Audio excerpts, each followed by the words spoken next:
I am back at the boat in Green Cove Springs, about to get started on boat projects. And the main project we have in mind for today is to get this middle fuel tank in the boat, which has about 100 gallons of diesel and water all mixed together.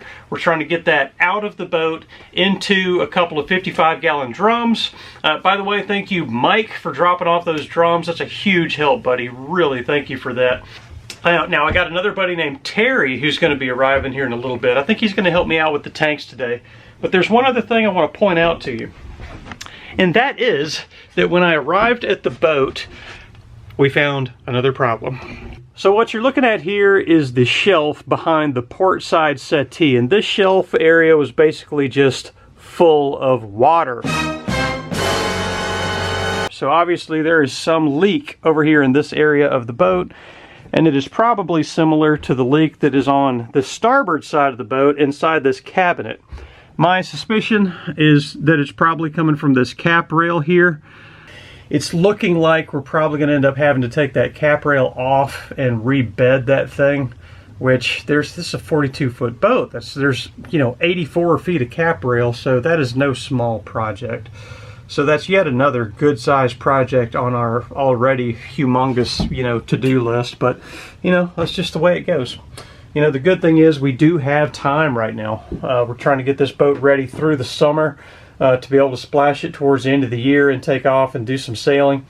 So we have time. We're just we got to stay focused on the priority stuff and not get too sidetracked by all the smaller projects that can be done, along the way or in the future, such as that. So got to stay focused. So today, let's get this contaminated diesel and water out of this humongous fuel tank.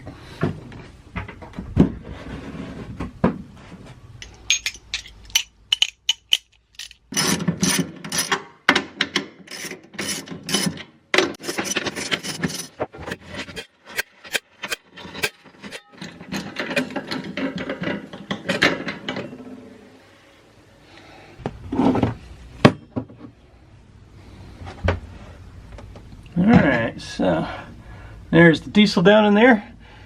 Doesn't look too bad, but all of the water is sitting on the bottom. And there's like 20 gallons of the stuff. Water, I mean. And maybe, 70 or 80 gallons of diesel. By the way, anybody who's been saying that the water's come from condensation, it's not. There's far more water than what would ever come from condensation in that tank. But somehow it got in there through either... Meet Terry! Hello everyone, my name is Terry. My home port is Norfolk, Virginia. And we met Ben on the ICW there when we're cruising here in Florida over the winter. Mm-hmm. You've been watching the channel a while, huh? I have, yes, yeah, of course, yes. Mainly for Molly, if I had to guess, right? No, Ben, you're a character, so it's real enjoyable. All right, thanks, man. Well, I'm glad to have you here helping out. Sure. Good to be here. It's just boaters helping boaters. Yeah, cool, man. Thank you so much. You're welcome. All right, here's our setup once again. This is the same way we pumped the fuel around when we were in Port Canaveral, moving the fuel from that tank to this tank and that tank to this tank as well. So now we're about to pump it out of the boat.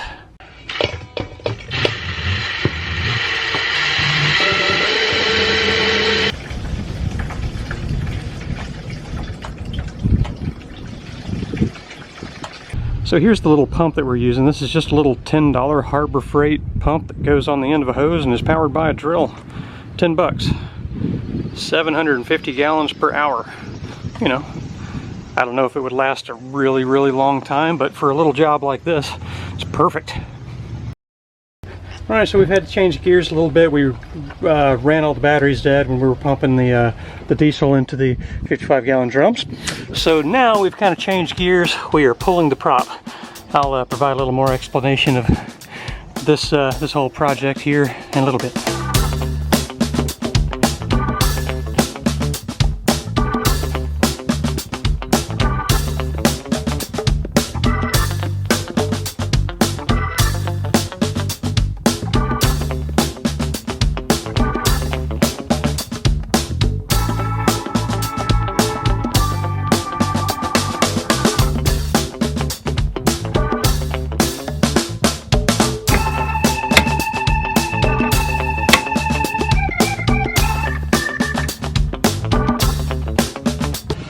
we have the propeller removed. One reason the propeller is removed is that the propeller needs a little more pitch. It's just not giving the boat as much thrust as it really should have. So have to take the propeller off to repitch it. Another thing, the Cutless bearing needs to be replaced. I don't know if you can hear that, but there's a lot of play in the Cutless bearing. So the Cutless bearing needs to come out and get replaced. Another thing is that I want to replace the shaft seal on the inside of the boat. It currently has just an old school stuffing box and it's leaking pretty badly, and it's just a personal preference thing. I would rather have one of those dripless shaft seals. That's what we had before, that's what we like, and the shaft has to be pulled out of the boat in order to replace that. And I think that's pretty much it. There's basically this collection of related projects going on. So yeah, propeller, Cutless bearing, shaft seal. So that's why we're kind of going after some of this stuff.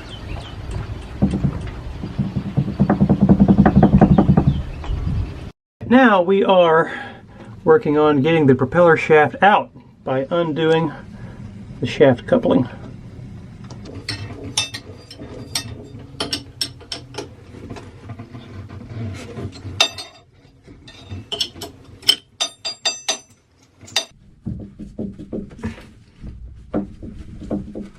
Wow, that's on there a little harder than I thought it was going to be.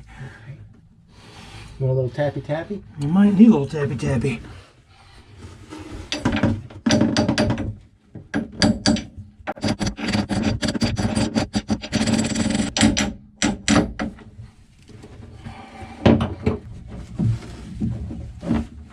Okay.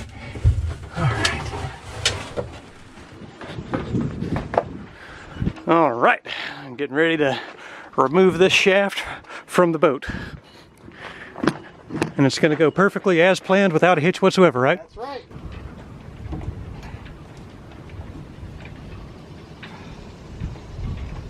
I got to show this on the camera.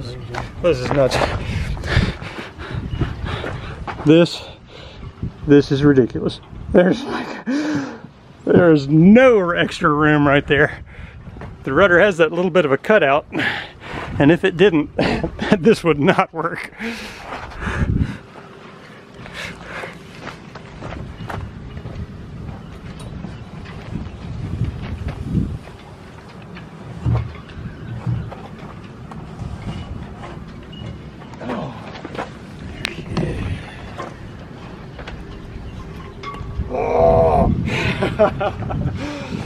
All right. Nicely done. All right, let's see here.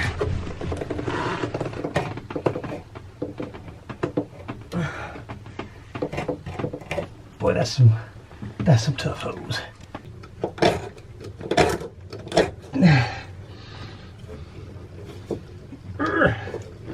Wow, that is like part of the boat. Oh.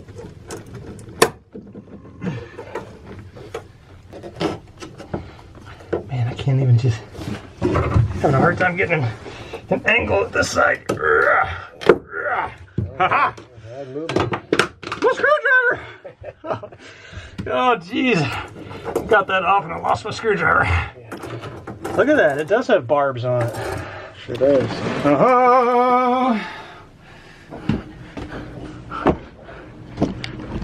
Alright, stuffing box and the big hose that was clamped onto the shaft log back there is off. Now we're going to see if we can get this Cutless bearing out. Making progress. Oh, I got this light on my head.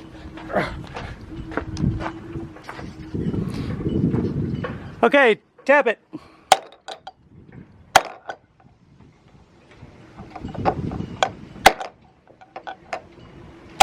It's moving a little bit.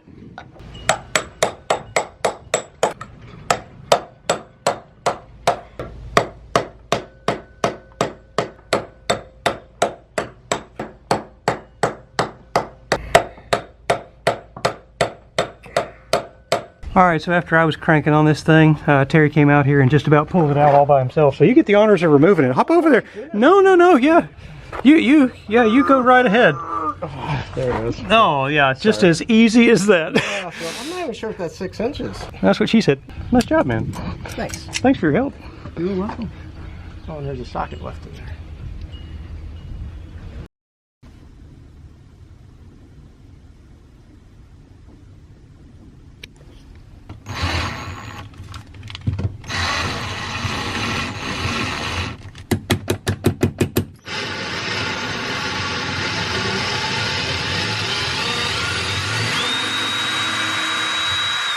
so you may be wondering what the heck I'm doing. Well, I am taking apart these two lower stairs. Just trying to make some room down here so I can better clean out this tank here. I've kind of vacuumed out this side of it, but now I need to vacuum out the back side of it, and I will eventually need access between the two, you know, inspection ports, because I'm going to be cutting a new inspection port. I'm having trouble with hardware stripping out as I'm trying to unscrew them, and it's actually, in my defense, it's nothing that I'm doing wrong. It's just that the hardware, when it was put in, is actually stripped out already before I even attempt to unscrew it, so that's super annoying, but I'm dealing with it.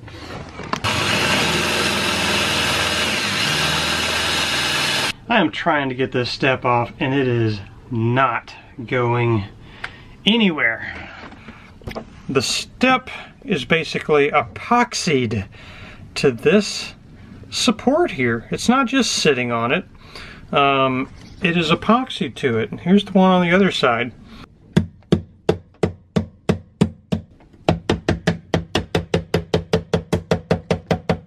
I'm trying really hard not to break the step.